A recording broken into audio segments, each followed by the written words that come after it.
Lord Tremendous here. Got another battle report here for you. Sorry it's a little late. I was waiting for the narratives to get all completed and everything, but it's another 2,500 point battle. It's a rivalry report. Lord Tremendous of the Warriors of Chaos versus Death Holy Death of the Dark Elves. Yep, we got this game in back on February 8th, but due to some real-life situations, it took Death a little while to get me the narrative, and then due to my own personal stuff, it took me a while to finally sit down and do the battle report. I apologize. Hopefully the rest of it has kept you occupied, entertained, and loving me. If not, well, you know what? I'll refund you all the money you spent to subscribe to my channel. Wait. No, my bad, guys. Real life is rearing its ugly head, which is making things a little bit slower, but I haven't quit. I've just slowed down slightly. Hopefully I'll pick back up soon. Anyway, here's my narrative for this one. Lord Tremendous was in a fury. He had so many scars on his body from elven bolt throwers that he was beginning to look like a spawn. Suffering losses at the hands of the hated bleak flowers wasn't so bad. It was the fact that his constant defeats were elevating the bleak flowers in status that drove him mad. To make matters worse, as punishment, the scars left by the bolt throwers were constantly itching, which was slowly driving Tremendous mad. His world was filled with frustration, defeat, and itching. It was enough to make him rethink his revenge.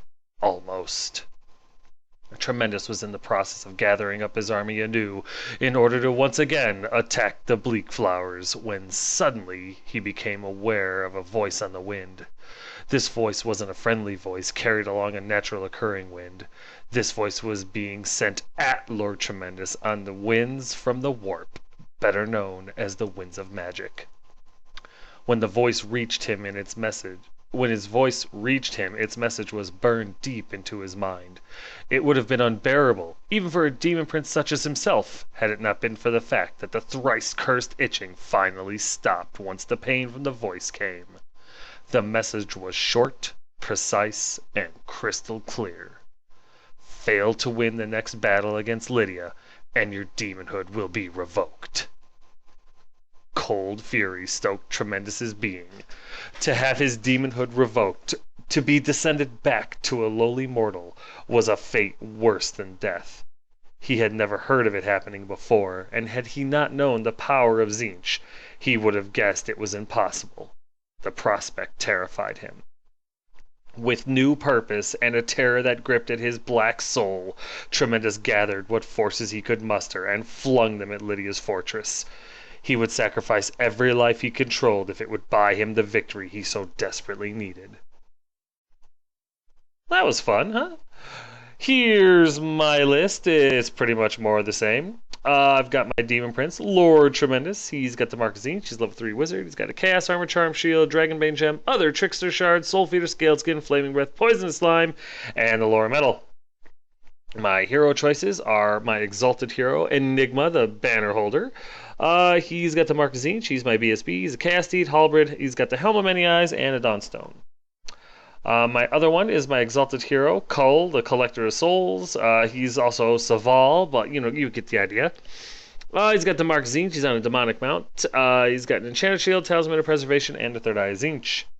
Last but not least is my Chaos Sorcerer, Flame Warper, with the Mark of Tzeentch, level 2 wizard, Dragon Helm, Skeleton, Luckstone, and use the Lore of Tzeentch. My core choices are 5 Chaos Warhounds, 17 Chaos Warriors, the Children of Tzeentch, with Mark Tzeentch, full command, hand weapon shield, and a banner of eternal flame. And 18 Chaos Warriors, Blood Tide, with the Mark of Khorne, Halberds, full command, and a banner of rage. My special choices consist of 5 Chaos Knights, the Teeth of Tzeentch, with the Mark of Tzeentch, full command, and sorcerer's weapons, and the Standard of Discipline. My War Shrine, the Bringer of Change, with the Mark of Tzeentch. And my rare choice, the one, the only, my Mutalith Vortex.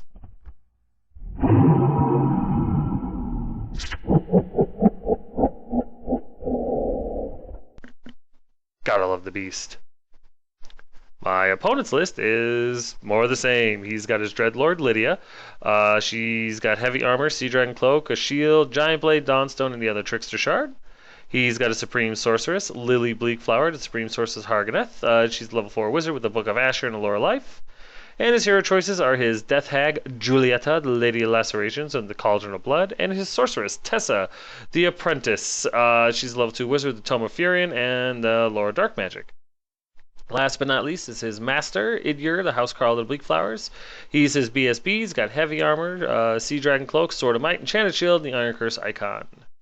His core choices are 25 Witch Elves with full command and a Razor Standard, 2 units of 5 Dark Riders with Musicians and Shields, and 15 Bleak Swords that he uses as a bunker. His special choices are 20 Executioners with full command and a Banner of Swiftness, as well as 4 Bolt Throwers. His rare choices are, of course, 5 Doomfire Warlocks. These are my spells, 3 from Metal, 2 from Tzeentch, and 1 from the Beast.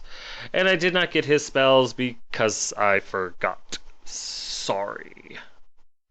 Here's deployment. As you can see, the warriors kind of line up against the witch elves, and the beast goes over to the right flank. Saval the knights and my demon prince go over on the left. The demon prince plan was to hide behind the rock until he could get a charge off on the bolt thrower. Saval / Cull was supposed to go through and hit the bolt throwers, or maybe get into the bleak swords if he had the opportunity.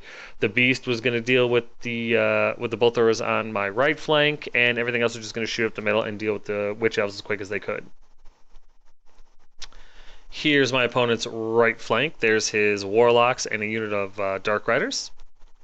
Here's his center from left to right. 2 bolt throwers, witches. Behind them are Lilith, Tessa, and his bleak swords. Right over here is the executioners with Lydia and Idyor, and of course he's got 2 more bolt throwers on the right there. And his left flank, well, there's the other bolt thrower you were having trouble seeing before, as well as his other unit of dark riders. Here's my right flank. As you can see, there's my Mutalith Vortex Beast. And my center, which consists of my Tzeentch warriors, my War Shrine, my dogs, my Khorne warriors, and Saval. Or Cull, whichever. And my left flank, my knights with my BSB, and Lord Tremendous. And I'm sorry, I did say it was Enigma, didn't I? I'm sorry, Lady Elizabeth is back in the list. I'm retarded. Here's top of 1 after movement, and as you can see, I got to go first! Yay! And unfortunately, I moved my Demon Prince way over to the rock. He should have been a lot closer so we could try to get spells off, but I screwed up, so what can you do? Meanwhile, Saval, the knights, the dogs, the warriors, everything moves up. The beast moves up. Everything moves up because he's not going to come to me. He goes in the back to magic and shoot me off the table, which is smart. Needless to say, his magic, my magic phase is awful. My dice are rolling just piss poor this game. I mean, really pathetically so, and that's not a good thing at all. But he's easily able to dispel everything I throw at him. No matter how many dice I throw, I get the spell off by like 1 or 2, if at all, and he dispels it no problem. So we go to bottom 1 after movement, and his warlocks and his dark riders run around to harass my knights and stuff. His other unit of dark riders runs around to harass my Mutalith, and the witches come up slightly to angle towards the knights because they want to kill them. Other than that, not a whole... Oh, well, yeah, his executioners move up to deal with my Tzeentch warriors, so... It's not looking good. During his magic phase, he gets... what's it called? Power of Darkness off. He gets Throne of Vines off. I try to stop it, but like I said, I'm rolling like pure raw butt. So he gets Throne of Vines off. He's able to get Flesh of Stone off onto witches to give him +4 toughness. It's like, oh good, this is shaping up to be a hell of a game.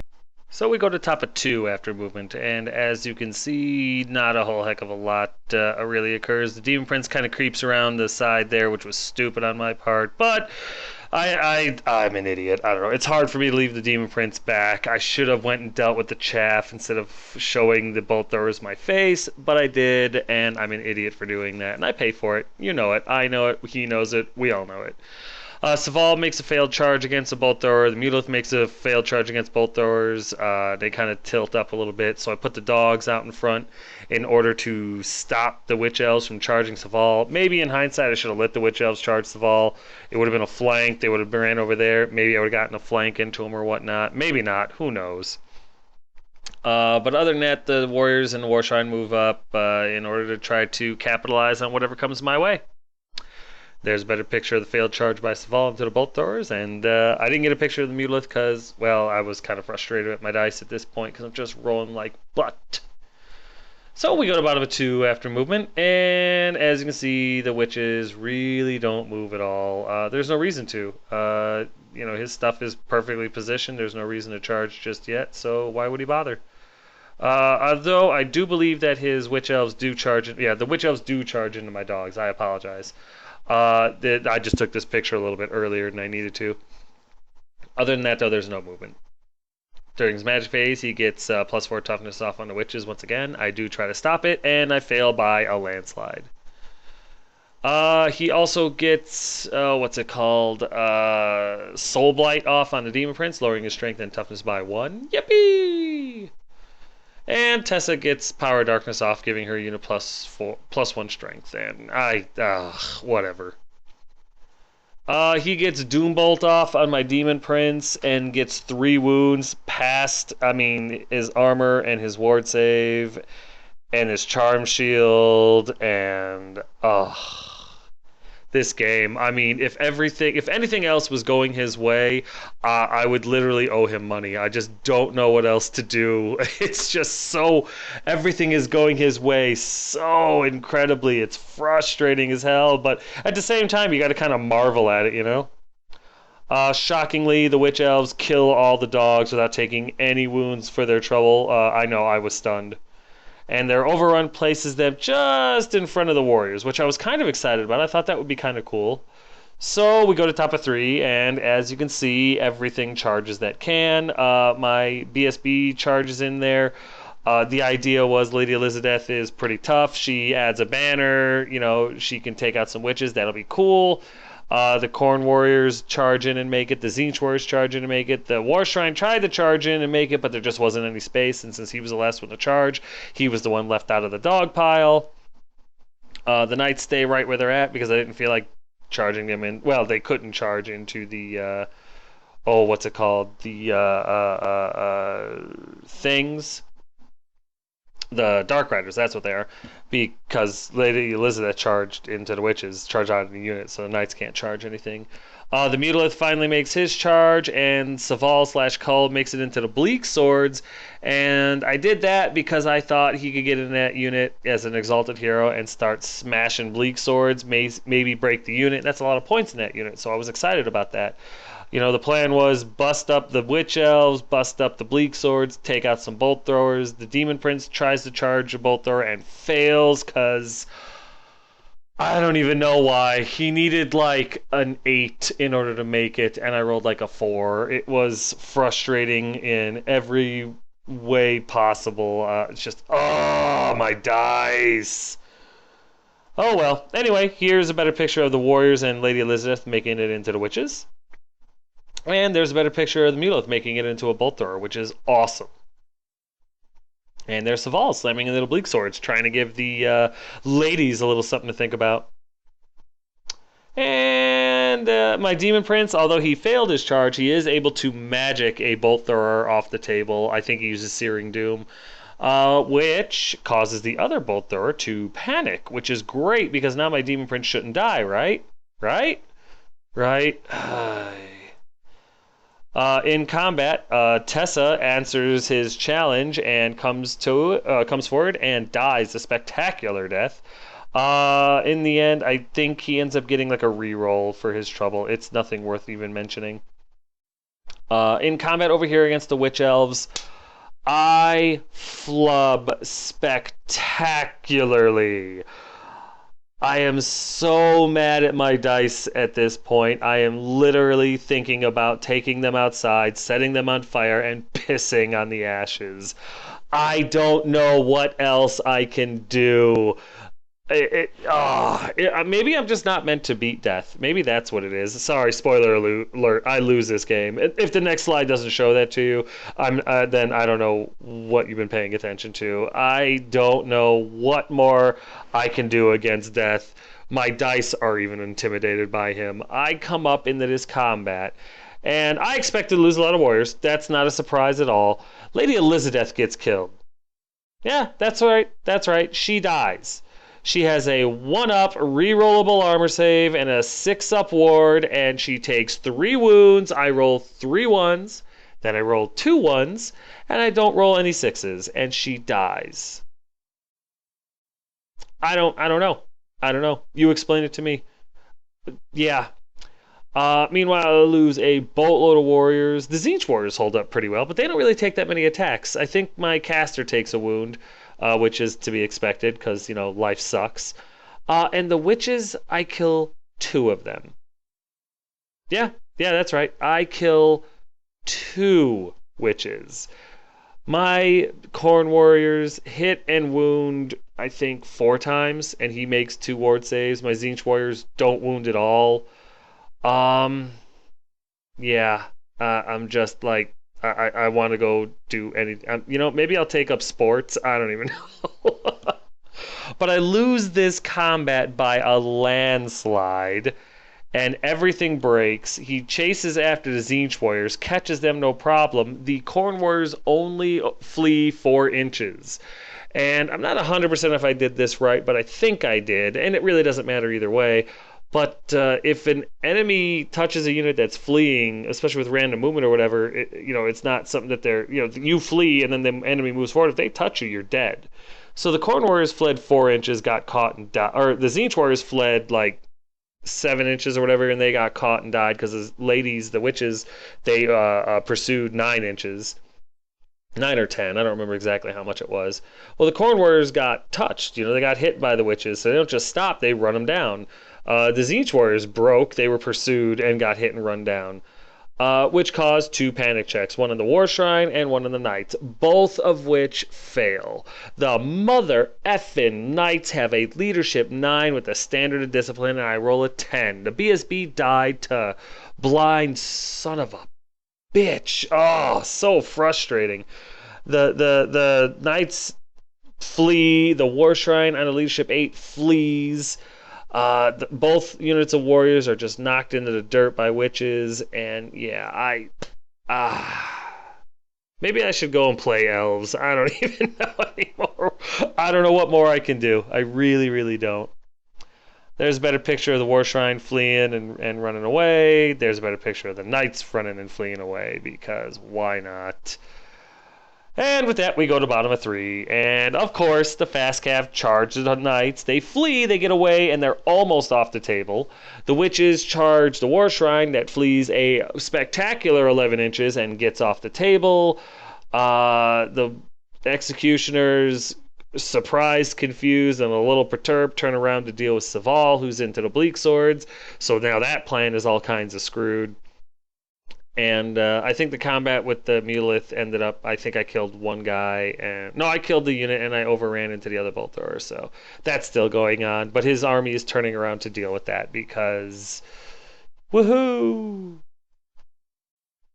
During his magic phase, he gets Flesh of Stone off on the bleak swords, and I don't even bother trying to stop it at this point. And during his shooting phase, his bolt thrower has no problem finishing. It's either the bolt thrower or Doom Bolt, or, you know, it doesn't matter. They kill my Demon Prince, as he always does. And you know what? I'm not even playing the music right now, because at this point, I'm so friggin' frustrated with everything. He's not even worth playing the music for right now. So we're just going to continue. That's right. That's right. Damn the music. Damn the music, and damn my Demon Prince. Damn his eyes, the ones that are covered. Over here, Saval, while he does hit and wound a few times, or while he does hit, he fails to wound anyway because they're toughness 7 right now to his strength 5. They don't do anything to him, but with 2 ranks to his nothing, I lose this combat by 2. I do not roll a 6. I flee, but I get away barely.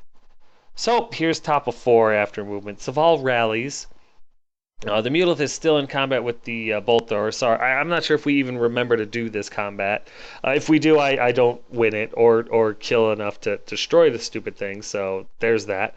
The Knights rally, which is nice, so they turn around to face, and at this point, I have just kind of given up. It's like, well, I've lost. There's nothing I can do to turn this around, so let's kill everything on the table. It'll be fun. The more elves that die, the better. Now it's about body count, you know what I mean? Over here in combat, the beast is able to kill off the bolt thrower, and I don't think he actually kills him. I think I kill one, I win by one. They break, and he overruns or pursues.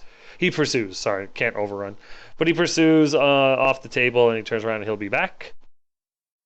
And then we go to bottom of 4 after movement, and since nothing wants to charge Saval, it just kind of surrounds him. The knights, the witches turn to face the knights, and that's really about it. They're not worried about anything else. During his shooting phase, I don't remember if it's his Dark Riders or if it's his Bolt Thrower that does it, but something shoots and kills a knight. I think it was his Dark Riders, because wouldn't that figure? So we go to top of 5 after movement, and like I said, I just don't give an F anymore. The Muleth comes on the table, moves 6 inches towards the fight. Saval Cull charges in the Executioners, and my Knights charge into the Witch Elves, because who cares? Who cares at this point? You know what I mean? There's a better picture of my Knights running into the Witches, because, hey, might as well die with the rest of them, right? And there's a better picture of Cull/Saval getting ready to be cut to ribbons by Lydia. During the combat, though, Cull doesn't do terrible. He actually puts a wound on Lydia and gets one in exchange. He loses this combat because that's just his destiny. And he breaks, he flees, but he gets away. See, there he is right there. He's on the other side of the Bleak Swords that can easily see him because life is fair.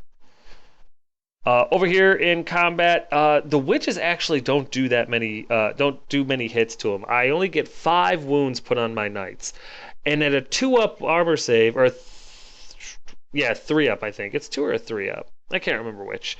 But yeah, I think I needed a 3-up for some reason. Maybe they had +1 strength, or maybe they had some. What the hell did I need? I don't know. I must have been under the impression that I needed a 3-up because I roll what you see right there. I roll 4 wounds, needing a 2-up. No, I guess I did. I failed. No, it must have been. I must have needed a 3-up. I think maybe we just screwed this up now that I think about it. I'm not really sure.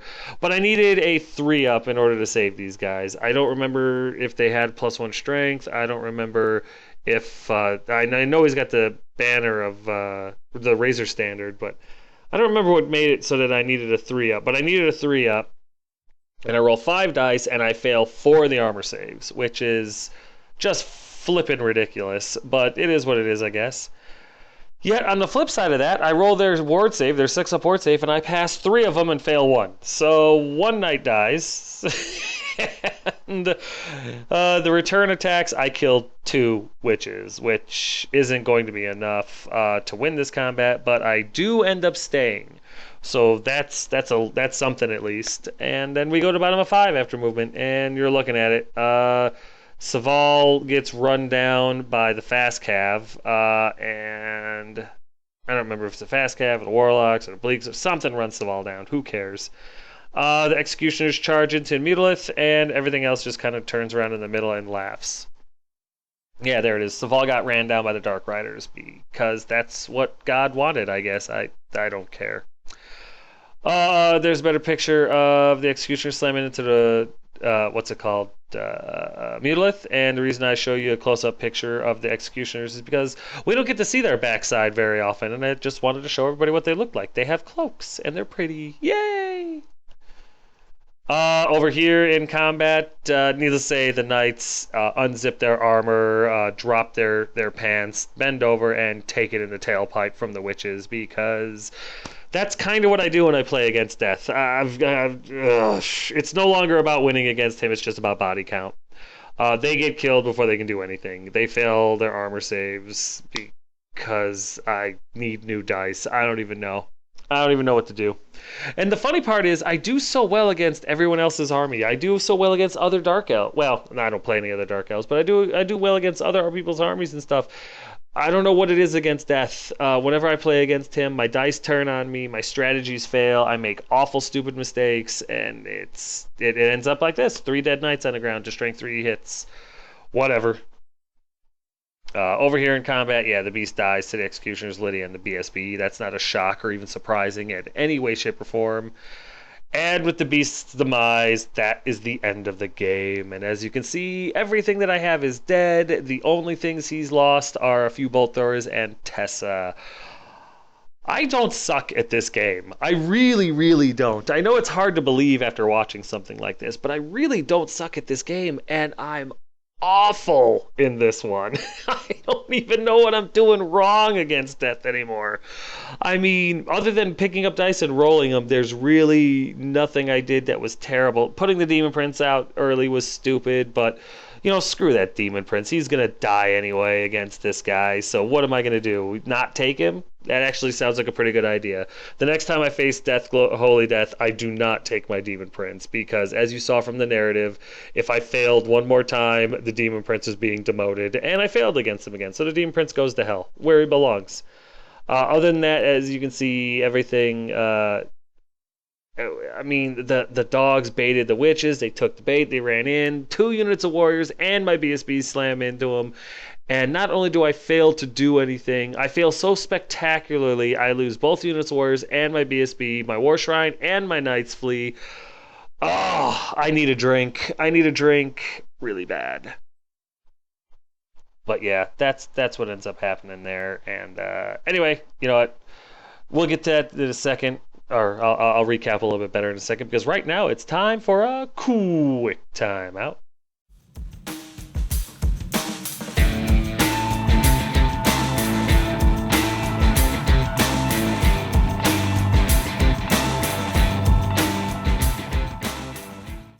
Token time, everybody. Tokens. Check them out. All the tokens you could need for anything that you could possibly play. Warhammer 40k, Infinity, Magic the Gathering, Yu-Gi-Oh, Pokemon, Infinity, Malifaux, whatever you need tokens for, Token Gal can make the tokens. They're dirt cheap, guys. No more than $8 for a set, but they're solid gold quality. I mean, these are glass beads. They magnify the picture and the words. You've got wound counters. You've got status effects. You've got spell effects. +1 toughness, -1 strength. Whatever you need. She's got all the magic lores. She's got everything you need for any system that you play. She's got a email address you can send and be like, hey, I'm looking for this. And now she has a website. It's there at the bottom. I'm not going to bother reading it off, because if you can't read, what the hell are you doing on the internet? Just seriously, though, check her out. Check out her website. Order yourself some tokens. It's totally worth it. You won't regret it.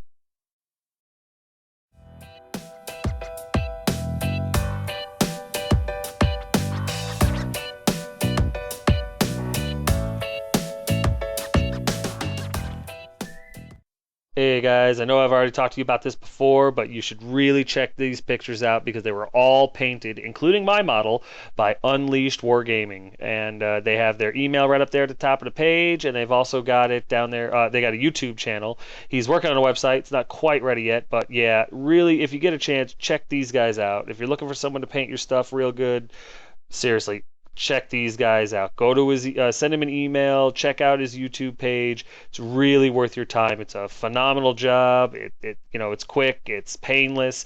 You don't have to worry about painting your stuff. And soon I'll be running a model that these guys painted for me, and I'm very excited about that. But check out these pictures. Give this guy an email. Check him out on YouTube. Get your models painted by him if you can. It's totally worth it. And tell him Tremendous sent you. Yeah, that one. The Reaper bolt thrower twanged and delivered its payload at lethal velocity into the back of the fleeing Chaos Warrior. The gigantic Norseman exploded in spectacular fashion. Bits of twisted metal and bone scythed out and maimed several terrified comrades. Lydia Bleakflower, dread Lady of Harganeth, and the sacred city of Cain, the sevenfold blessed Lord of Murder, was incredibly drunk and slumped crazily against the side of the bolt thrower, a mostly empty bottle of dwarven wine hanging slackly from her fingers. The bolt thrower itself was being manned solely by Lene, the possibly schizophrenic and very likely ADHD assassin, who dwelled comfortably in the employ of the Bleakflower clan. The elves were perched atop the ramparts of the way station tower in a far-flung corner of the Bleakflower territory. Lydia, I had this dream once about getting eaten by a pig thing that was so once in death and and racing like in a roaring cloud and everything, crazy pig and things that were there and fire and fur eyes and sand. Lane prattled on as he gesticulated madly at the terrified and very sober bolt thrower crew had been unceremoniously demoted to ammo loaders. "You're fired, coneheads," Lydia had slurred before pushing them out from behind the war machine. Linné wrenched the bolt thrower into place and then fired another shot. Another of the Norska exploded into bits and pieces. Out on the field, the doomed remnants of Lord Teakettle's army were hemmed in on all sides, pinched between the tower and its bolt throwers and the Druchi army on their flanks. Any time the warriors tried to flee the field, dark riders harrowed them back into range. Any time they tried to reform or organize, clouds of bolts would rip their ranks asunder. Thus the exhausted and rightly terrified warriors were trapped in place, forced to run this way and that, for the amusement of the dread lady, as she drunkenly pointed out this one or that one to the mad assassin at her right.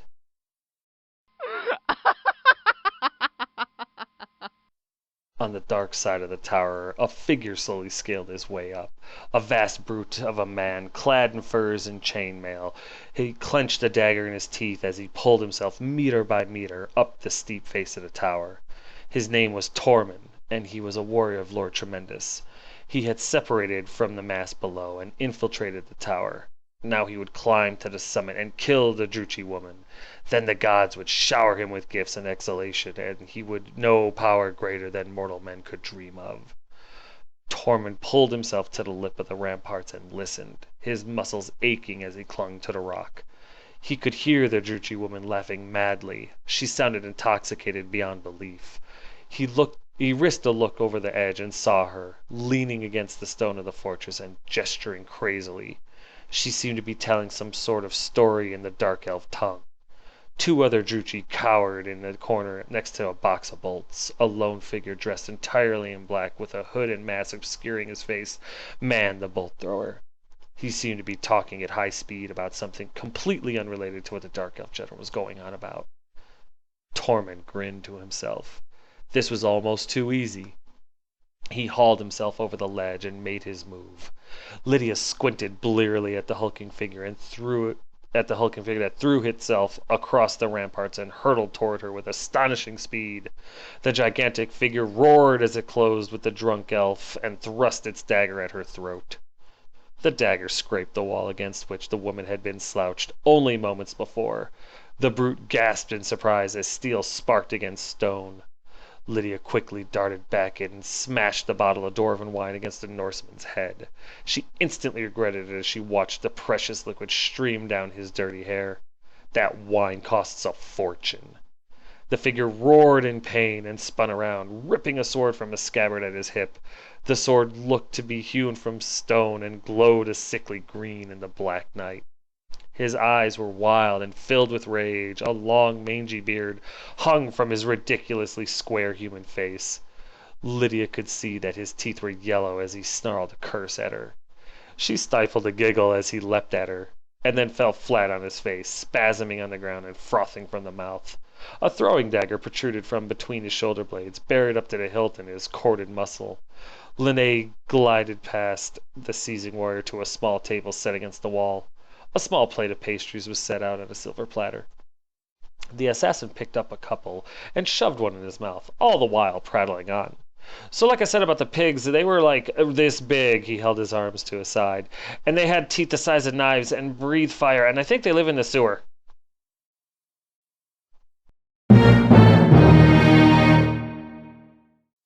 Lydia picked up the glowing green sword that the warrior had dropped. "Hey, what do you think this is?" Linné peered at the blade closely and swallowed a fist-sized piece of cake. I think that must be made of warpstone. It's that stuff that rat people use in the sea to blow up war machines." Lydia's eyes widened. "Blowy up machines? The ones that always explode on them?" She stared drunkenly at the blade. "This stuff blows up?" Linné nodded emphatically. "I've seen it myself. Big green rocks just like that, they make their stuff explode." Lydia staggered over to the bolt thrower and looked out over the ramparts. "Okay, screw all this. Time for the head." She turned to glare at the two bolt thrower attendants, who now appeared even more terrified than before. The attendants jumped and started to scramble through for a box next to the bolts. They pulled out the severed head of the slain enemy demon prince. The attendants could each think of several other fates they would rather endure than helping a drunk Lydia Bleakflower and her crazy assassin shoot body parts of a slain demon prince at fleeing chaos warriors. They had been loading bones into the thrower for hours now, which really weren't meant to fire these things, thank you very much, and had been continually amazed at the assassin's accuracy. Lydia stared wide-eyed at them. "Put one of the big bolts in." The attendants duly performed their duty and loaded a real, actual bolt round into the worn war machine. Lydia unceremoniously impaled the demon's head on the tip of the bolt and then crammed the glowing sword into its mouth. She danced back and forth giddily. Okay, that one. That guy right there." She pointed out over the field below them. Lene, a muffin hanging partially from his mouth, walked over to the war machine, carefully took aim, and fired the warpstone-loaded demon head bolt into a warrior on the field. A bright flash of green energy illuminated the field, and some 50 Norska were incinerated in an explosion of colossal power. Arcs of green lightning shot out across the field and jumped from place to place and person to person, electrocuting, exploding, and maiming friend and foe alike. The Dread Lady stared at the cascading ball lightnings as they tore across the field, eyes wide with childlike wonder. She turned to the assassin at her side, who was momentarily silent.